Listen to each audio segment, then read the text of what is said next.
Introduction. In prehistoric times, a numerically significant people of the white race developed in the center of modern Europe, with its epicenter in the Danube region.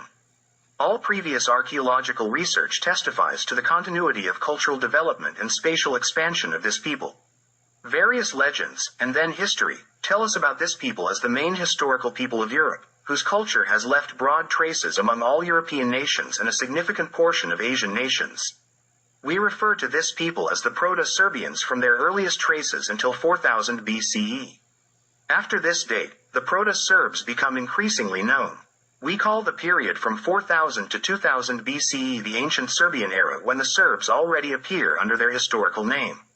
The period from 2000 BCE to 1000 CE is called the Serbian era. The period from 1000 CE to 1500 CE is referred to as the time of the Serbo-Slavs. Archaeological findings portray the Serbs as an exceptionally agricultural people who quickly mastered the processing and use of metals. Material evidence indicates that copper was already in use in the Proto-Serbian European space over 5,000 years ago BCE.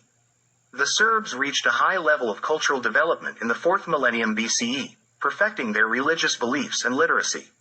They had the first fully developed script, an alphabet, before any other people in the world, as evidenced by the Vincian script.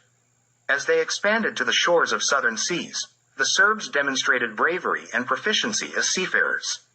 They achieved this new glory with considerable effort in overcoming the seas, as reflected in the name they gave to the vast, tumultuous, and deep waters, the sea, which is related to the sea, waves, and mortal danger.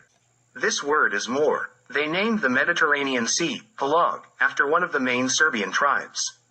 They spread their perfected literacy along the shores of Pelag throughout Europe, the Middle East, and all the way to India. Eastern nations, those from the Middle East and Egypt, simply referred to the Serbs as mariners, or maritime people, but at the same time as Serdans, which is essentially the same as Serbs. The islands on Pelag became their strongholds, with Crete playing the most significant role among them. In addition to the general tribal name, the Serbs had numerous tribal or local names. Some of them originated from the name of a tribal leader, especially in newly conquered lands. The larger and more spatially expansive the people, the greater the number of such names. Serbian society was organized early on as a caste society, initially with 3 and later 4 castes. The first 3 castes comprised the ruling warrior, sacred educational, and agricultural castes.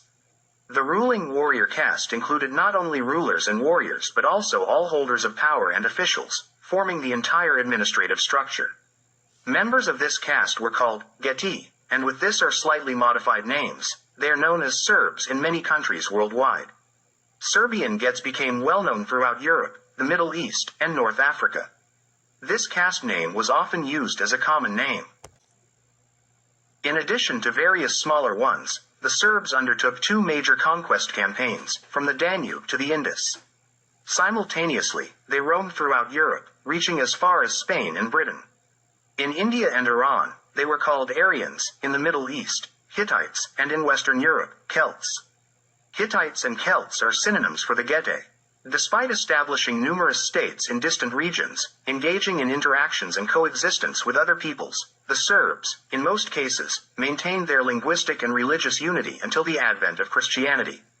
This linguistic unity was initially marked by the name, Jazyk, language, and later, Sloveni, meaning those who speak the same language. The strengthening Christian Church, starting from the 6th century, created its Christian states and assigned new names to the peoples subordinate to it, thereby separating them from the vast Serbian cultural and linguistic tree.